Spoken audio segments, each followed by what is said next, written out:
All right. Well, thanks everybody for joining. For those of you that I haven't met before, my name is Jesse Hill. I'm the president of Tier 3 IT Solutions, and really glad you could join us today, or if you're watching the recording, to learn more about the insights and information that's contained within a set of data that I find really interesting. It comes from one of the leading cyber insurance providers, Coalition, and every year they put out a report that gives us insight into real world claims that hopefully we, as small and medium business owners, as many of you on this call are, can take and use to help just define our cyber efforts moving forward.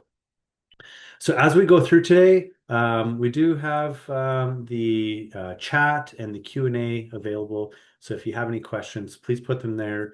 I'm joined by Tin Mar, our sales operations analyst, and she'll do her best to try to ping me and keep me on track to answer any of those that you might have. So we've got the agenda here today. Everybody can see. We're just going to go through this and hopefully provide some context about what we've seen in our practice serving small and medium businesses in the Alberta market as well. So I think one of the interesting things when we go through the report here is that businesses in general have recognized that cybersecurity is essential. We all know that a single incident has the potential to take our businesses, our client services, our finances, and completely throw them off track. And so it's not a surprise when you see this that organizations, all generally report that they have increased their cybersecurity spending over the last 2 years. However, if you go down to the next one here, they actually also are finding that organizations are actually twice as likely to experience a cyber incident today than they were 5 years ago. We have a lot of reasons for that. One of them that I personally believe is that businesses are more likely to report a cyber incident today than they were 5 years ago. There's a little bit less stigma around opening a claim, talking to your provider, sending a notification to your clients today than there was, 5 years ago. And the challenge is that you can see there is that it says security leaders. So this would be IT departments, cyber security specialists, probably also your incident response and cyber insurance brokers and all of those folks. There's a fatigue. There's so many points of monitoring, so many points of entry, so many false positives that it is overwhelming in a lot of cases to manage this on your own.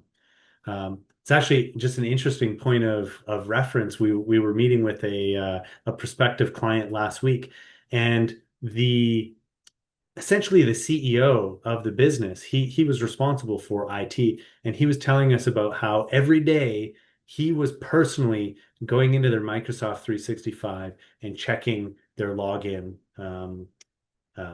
logs to see if there was anything unusual in there that they should be looking at. And then the last one on here, disconnected tools. What they're talking about is that there's this, what I would say, a false promise in the IT industry that says, move to the cloud, it's more secure. And while there's an aspect of that that is true, what has happened in most organizations is they found that when they move to the cloud, they actually require multiple cloud services and potentially on-premise services, and they have all these integrations, or they have disparate systems that are not connected, and they have to move things back and forth. And what this means is that there's multiple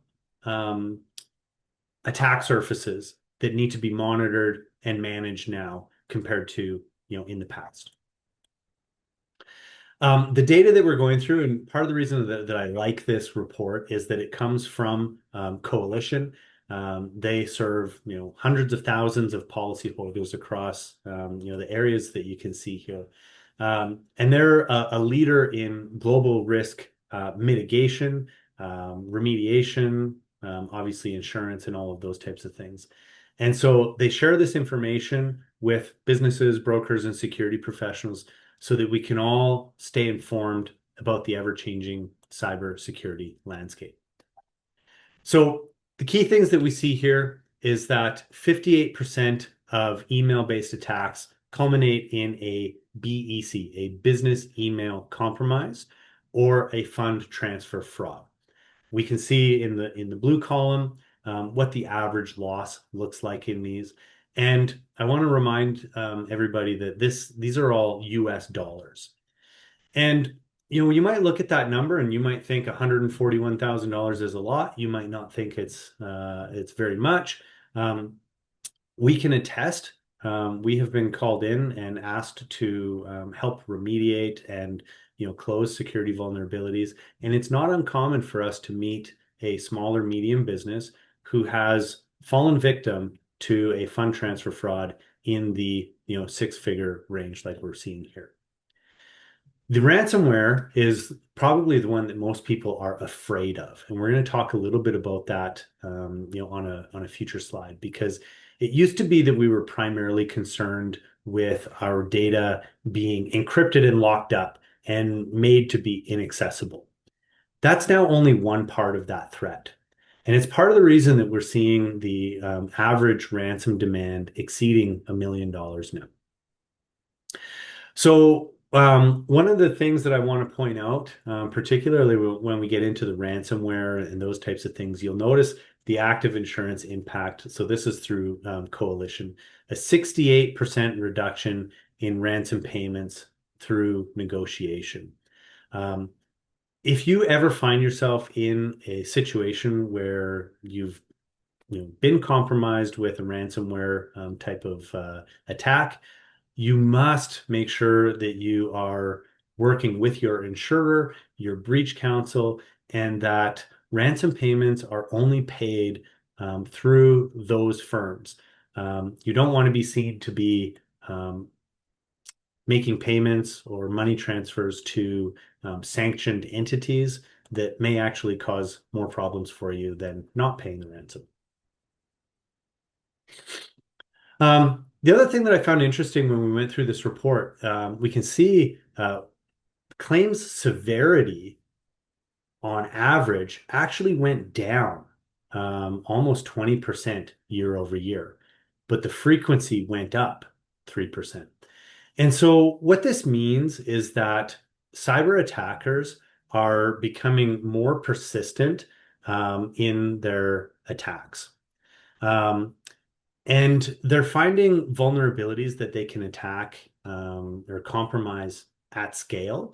And so they're using that volume, increased numbers of attacks to make up for the lower amount that they may be collecting on each one. And this is actually a pretty smart move by the cyber criminals, because it's easier to get smaller amounts of money out of many people than it is to get large amounts of money out of a fewer number of people or companies. Still, the number one attack vector is email, specifically business email compromise. And what this essentially means is that attackers are finding ways to creatively harvest email credentials, to hijack multi-factor authentication tokens, and to gain access and take control of your business mailboxes. The reason that this is such a valuable attack vector is that once they are in your mailbox, they're able to see and manage all of the communications that are coming and going out of there. So they can see which vendors you're communicating with. They can, set up rules to move emails out of your chain so that maybe you're not even seeing the communications going back and forth. They can get legitimate information like invoice numbers, amounts, items, and then they can do things to take over, payments. So sometimes they'll do things like sending your vendors or your customers a notice that they need to change their wire transfer, their EFT, their payment information. Other times, what they'll do is they will um, intercept your Interact email transfers coming in, and they'll just deposit them into their account instead of into yours. And at the end of the day, we have to recognize that the whole purpose of these, groups, these criminal groups, is financial motivated, for their own gain. So we can see that most of the fund transfer frauds started with a business email compromise event. Um, and a lot of this really comes down to making sure that there's an awareness from your team, that you have monitoring around access, and that you have strong controls around making changes around financials and communicating with your clients. We see here just a little bit more information, I think, kind of summarizing what we had before. Um, and what I found interesting was that when we looked at this, and I don't have all of the specifics of what these mean, but 84% of claims had out-of-pocket losses, meaning that they weren't able to recover everything. Either through the banking system or from their insurance. And so all of the protections that we put in place as small, medium business owners are meant to reduce our loss or our impact. They don't always completely um, eliminate it. Um, And the other one I found interesting on here is the direct bank manipulation. That's actually lower than what I expected it to be. And it's probably because businesses are getting better at identifying when it's unusual that someone is asking for a change in payment information, those types of things. So 90% of cyber incidents, they start with some form of social engineering or a human error. Um, and the reason that this works is that we're all busy. We all have multiple competing priorities throughout the day. It's easy to create that sense of urgency that something needs to happen now, or there's going to be, a consequence in another part of your operations or your business. The authority and the trust, those often come from making an email look as legitimate as possible. So sometimes what's happening is that it's not your accounts that are compromised, but it's one of your vendors or one of your partners or your customers. And so you really have to be paying attention on both sides of the equation to be able to spot those types of attacks. And then, that familiarity. It is easy to make changes when it becomes common.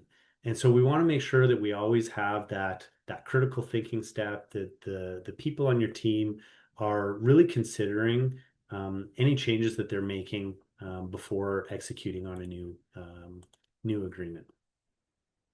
Now, I mentioned the ransomware at the beginning, and what I think was interesting here is, so we see in the past encryption only.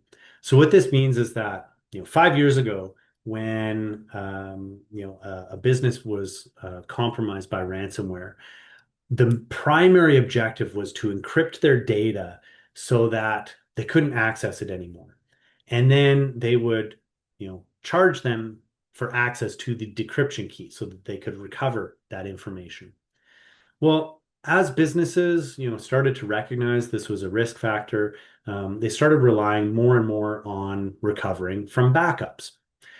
And that meant that they were paying fewer ransoms because they were able to get it without the decryption key. So now what these cyber criminals will do is they will encrypt the data, but before they do that, they actually exfiltrate, meaning they copy the data out of your business and they store a copy of it. And so what they will do now is they will say, now you need to pay the ransom to get the decryption key and for a promise essentially that we will not publicly release this data. And this has been an interesting kind of development because, in the cybersecurity world, we all recognize that these are criminal organizations. And so the question is, well, why would we trust them? And the answer is that, for the most part, these organizations, they have a reputation to uphold. If they charge you $100,000 to not release this data and they do anyways, well, guess what? That gets out, their reputation goes down, fewer people pay them the ransom, which means their revenue stream gets interrupted. So it's kind of an interesting thing because in this case, a lot of the insurance professionals will tell you that there is some level of honor among these thieves. Now, that being said, I mentioned earlier, never pay the ransom. Yeah, we want to avoid paying the ransom as much as possible. If you ever find yourself in a position where paying the ransom seems like the option that you need to pursue, then you need to be doing it through your insurance provider. And the reason is that the insurance provider will actually investigate the ransom note. They'll investigate the group behind it. They'll determine whether there are any sanctions against them, any legal reasons that they might not be able to pay that ransom. And then should they decide to pay it, then they will typically negotiate it and make sure that that happens. It is a special area of practice that most of us have absolutely no experience or ability to operate in. So we can see here that when you know these groups they encrypt only versus what they call the dual extortion, combining encryption and exfiltration, the claim severity is significantly higher. And this is the reason why it's so attractive, we'll say, to the cyber criminal groups to perform that type of attack. And we can see here that the average ransom demand increased 47% year over year, and 86% refused to pay the ransom. Now, there's other data within the report that I've seen that shows that the negotiated paid ransoms are, in a lot of cases, significantly less than the asking price, which is again why we need our insurance brokers and professionals to carry those negotiations out on our behalf. Keep in mind, we're going through the coalition claims report. And so I found this particular slide to be pretty interesting because what this is telling us is that coalition has started to see an increase in the number of claims that are being submitted by their policyholders that are related to losses as a result of an incident at one of their vendors. So think about your software providers, your IT provider, somebody that provides materials to your organization. If something were to occur at one of those businesses and you could not access that service anymore, what kind of impact would it have on your operations? It could be that you're not able to operate your facility or serve your clients or collect the revenues that are owed to you. And so we can see that those losses are not insignificant. And this is one of the things that I feel like, unfortunately, a lot of businesses, they don't know how to address. And so what I would suggest to you is that as you're selecting technology partners, you want to come up with a bit of a matrix or a criteria of the types of questions that you would ask them around their security policies. Do they follow frameworks like the NIST and the CIS framework? Ask them about their cyber insurance. Ask them about their incident response plans. Ask them about the ways that they are, preparing themselves to support you and their other clients should something occur, in their organization and their operations. Um, we then we can see by industry what their average claim costs. And unfortunately for us, presenting this webinar today, we can see that information technology is at the top of the list. And then, we've got the other ones down here. What I found surprising on this one was that financial services was as far down this list as it is. Because you might expect that those types of organizations have really valuable information and would be attractive targets. On the flip side, when we think about financial services, these are typically very large enterprise style organizations that have a high level of operational maturity. They have budget that they're able to put into cybersecurity that most of us are not able to. And so they're likely able to protect themselves, much better than some of these other types of organizations. So the other one I'm surprised isn't on here is actually automotive. And just simply because, again, there's a lot of transition in the automotive industry. They're high ticket volume, items when they're transacting in vehicles and those types of things. And they're collecting a lot of personally identifiable information. So it might be further down on the list, but they didn't show up in the top here. All right, a couple of recommendations here. Now, these are all pretty tactical. And so the thing that I always point out whenever I'm, giving a presentation and talking about how to improve your security is that ultimately the items that are on here are all important and you should do all of these items. But cyber security is not a product you install, it is a practice you instill. And what we mean by that is that these are the starting points. These are step one. It's kind of like if you were going to go, hike through the mountains. This is getting your backpack ready. Well, you still need a map and you still need a plan and you still need, all of the things that you would put in place to go and do that. And so there are cybersecurity frameworks that you can use. I mentioned them earlier, NIST cybersecurity framework, CIS controls, that can give you a lot more specific detail about how you can take this to the next level. Because it's not just about enabling multi-factor authentication, it's about making sure that we have identity management across all of our key platforms and services.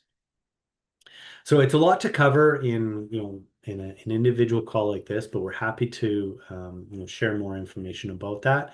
But for today, make sure you go back and check on these 5 things and get them done. Now, the other thing is that we talk here about cyber resilience. So I just talked about cybersecurity.